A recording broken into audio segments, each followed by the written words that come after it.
Olá, muito boa noite a você, amigo da TV Altiora em toda a região, começando mais um programa coletivo de imprensa. Na quinta-feira, ao vivo, horários alternativos para você na sexta, 1 da tarde, e também no domingo, às 8h30 da noite.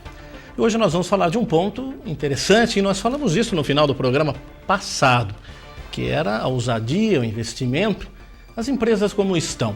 O Brasil é um dos países mais emergentes e chama a atenção da comunidade mundial pelo seu crescimento. Na última crise mundial, o Brasil foi afetado, é verdade, mas não na mesma proporção de grandes países e grandes nações. O Brasil cresce. O real é valorizado fora do país. Isso é muito bom para que o Brasil possa importar por um valor mais baixo. Mas em contrapartida, a exportação fica mais complicada e a balança comercial tem os seus efeitos também. Risco que o Brasil já começa a tomar cuidado e tenta conversar com o resto do planeta. E para nós aqui, será que as empresas estão preparadas para esse crescimento? Estão se preparando para enfrentar um novo comércio? E como nós poderemos ter uma saída? O Brasil é um dos países, ainda embora a valorização do real, com uma carga tributária fortíssima e afeta e corrói o empresariado. Nós vamos estar discutindo isso. Como poderemos agir melhor com as nossas empresas? Mas isso também pode ajudar a você, cidadão comum, com as suas finanças do dia a dia. O programa Coletiva de Imprensa, com a sua participação, está entrando no ar.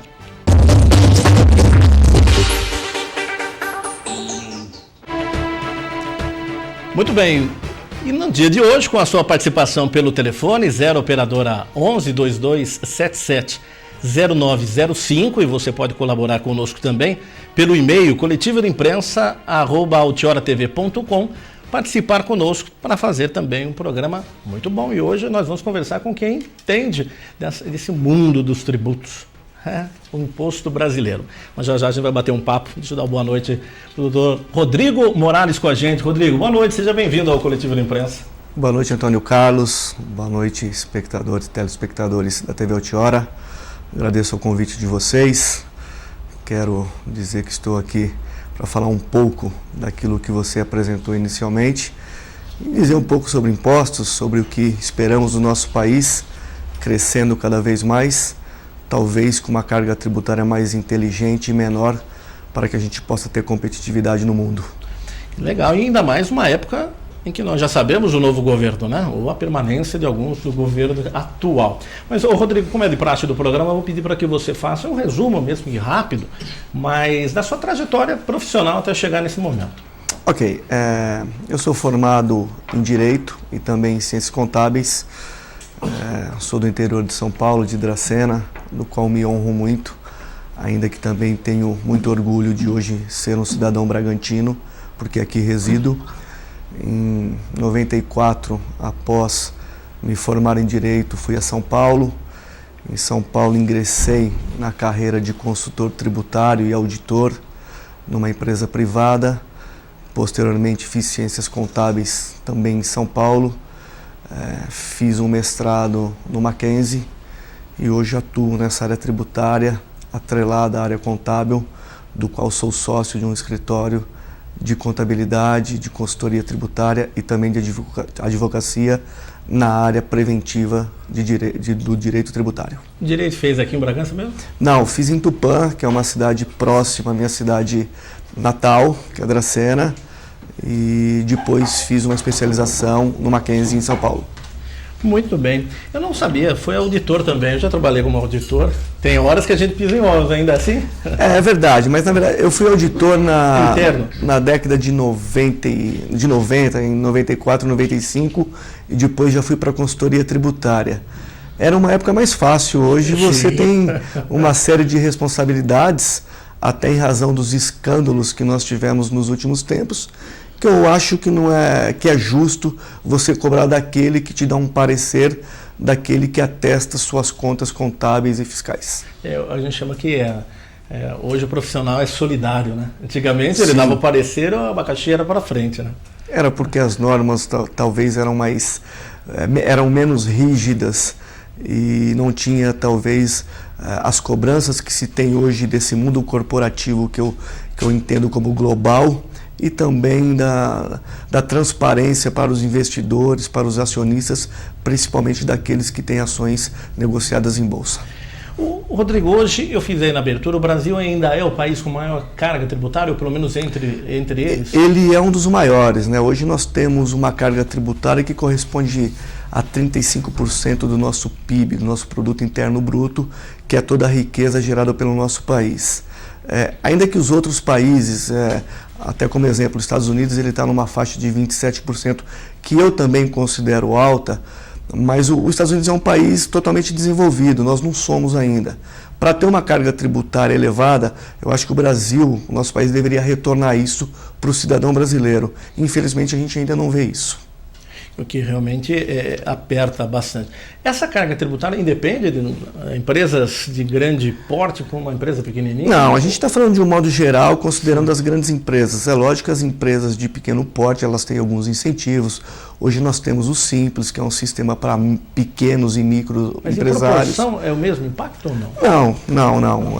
Para esses pequenos e micros empresários, ainda que você tenha INSS, alguns encargos que acrescem a sua carga tributária direta, ela é bem menor, mas eu acho que quando você fala num PIB, numa carga tributária de 35%, a gente deve estar em 34%, 85%, talvez esse ano deve passar um pouquinho, a gente faz um estudo de modo global, né? E aí você pega desde o pequeno ao grande, e na média dá esse percentual. Que facilita. Bom, nós falamos um pouquinho aí na abertura que o Brasil anda crescendo e crescendo para nossa alegria. Sim. Né? Nós já passamos vacas magras e terríveis no cenário mundial. Esse crescimento é salutar até quando, da forma que está crescendo na velocidade, Rodrigo? Eu entendo que ele é salutar até quando nós tivermos condições de acompanhá-lo. Eu acho que o Brasil ainda é muito carente de infraestrutura. Nós estamos aí há 4 anos de uma Copa do Mundo e há 6 anos, há um pouquinho menos talvez de uma Olimpíada, e nós não temos condições hoje de oferecer para aqueles que virão infraestrutura. Nós não temos transporte bom, nós não temos a rede hoteleira boa.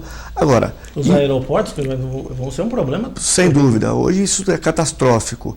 A gente acaba viajando um pouquinho pelo país a trabalho, a gente percebe que a hora que chegar um evento mundial, não tem como segurar. E principalmente que o gargalo vai ficar em São Paulo. E hoje você vê uma rede hoteleira de São Paulo 100% tomada, empresarialmente falando. Ainda quando você tem um evento de GP de Fórmula 1 ou um salão de automóvel, isso você acaba criando um problema enorme. Você imagina para um evento como Copa do Mundo. Então o Brasil tem um potencial muito grande de crescimento. Agora, para isso nós precisamos que os nossos governantes ajam em parceria com a iniciativa privada, porque é lá que eu acho que estão os recursos para investimento no país. As empresas, nesses crescimentos que você vê, você acredita que elas estão acompanhando? Elas estão preparadas? Porque muita gente eu sei que segura, não sei se eu vou me arriscar, mas tem umas que se arriscam e vão. Eu digo o seguinte, Antônio Carlos, que as empresas globais, aquelas que têm mercado mundial, elas estão preparadas ou estão muito próximas desse preparo. As empresas nacionais ainda carecem de alguma necessidade, de algum incentivo, eu não sei se governamental, enfim. Talvez a carga tributária afeta muito essas empresas e a carga tributária acaba afetando o seu poder de investimento.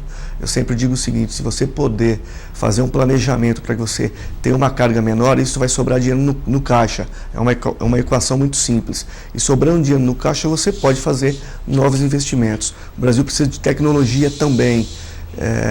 Então, enfim, as empresas nacionais ainda carecem.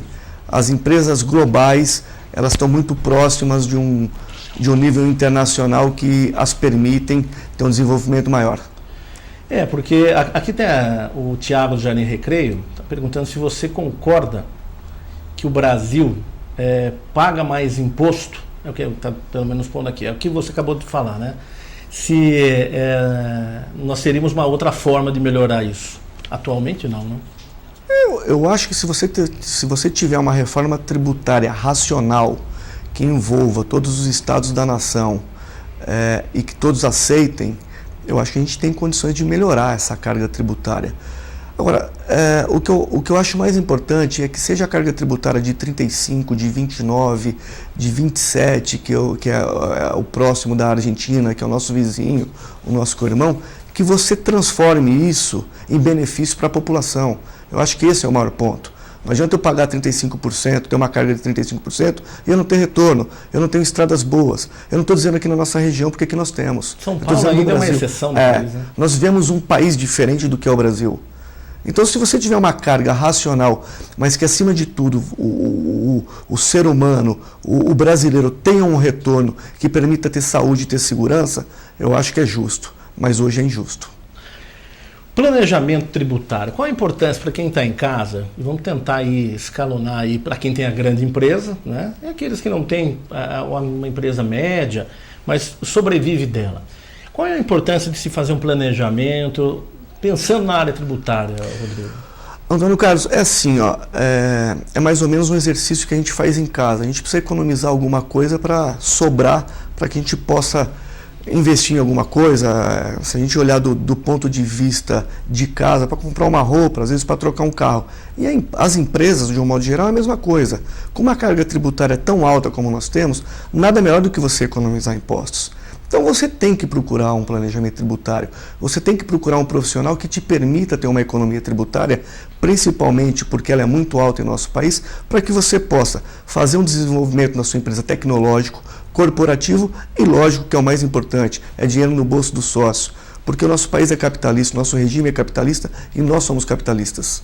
Agora, eu lembro que antigamente, quando as empresas a gente ia propor para que se fizesse um planejamento tributário, uma economia ou algo parecido, até eles tentavam ouvir, mas tinha aquele pensamento do empresariado, porque no tempo do meu avô, no tempo do meu pai, fazia assim ou assado. Hoje muda-se muito frequente. Você estava me falando que hoje são 46 normas tributárias por dia. O Instituto Brasileiro de Planejamento Tributário, BPT, ele tem um estudo que ele mostra isso. Em média, são normatizadas, promulgadas 46 leis, eu estou falando leis, normas, instruções normativas voltadas para a área tributária. Então, infelizmente, aquela empresa que tem 2 ou 3 funcionários no seu departamento fiscal, falando de uma pequena, de uma média que talvez chegue a 20, 30, de uma grande que possa ter um staff de 100 pessoas no departamento, ela não consegue. É humanamente impossível ela estar atualizada, ela conseguir enxergar todas as alternativas que ela possa reduzir a sua carga tributária. E a lei ela acaba permitindo que você tenha caminhos dentro da lei para uma economia, para uma otimização da empresa. Então, esse é um ponto importante, porque a lei nos permite isso. Você tem alternativas dentro do próprio Código Tributário Nacional, do próprio Regulamento de Imposto de Renda, que te permite ter uma carga menor. Agora, o governo hoje vem querer normatizar o artigo 116 do Código Nacional, do Código Tributário Nacional, que trata da norma antilisão. O que é norma antilisão? O fiscal vai na sua empresa e fala que você fez um planejamento tributário. Sim, eu fiz porque a lei me permite, porque a lei do imposto de renda me permite. Não, mas eu não considero isso daí, e ele vai te dar uma canetada, te emite um auto de infração, e aí você vai ter que gastar com advogado, enfim, e possivelmente, provavelmente, numa esfera administrativa você vai ter uma condenação. Então acho que é dúbio essa coisa do governo. Primeiro ele permite, através de lei, que você escolha o melhor caminho para a sua empresa. E depois ele vem utilizar de um artigo do Código Tributário Nacional que é antigo para tentar normatizar uma legislação que permite ao fiscal olhar e dizer isso é planejamento tributário e eu não aceito.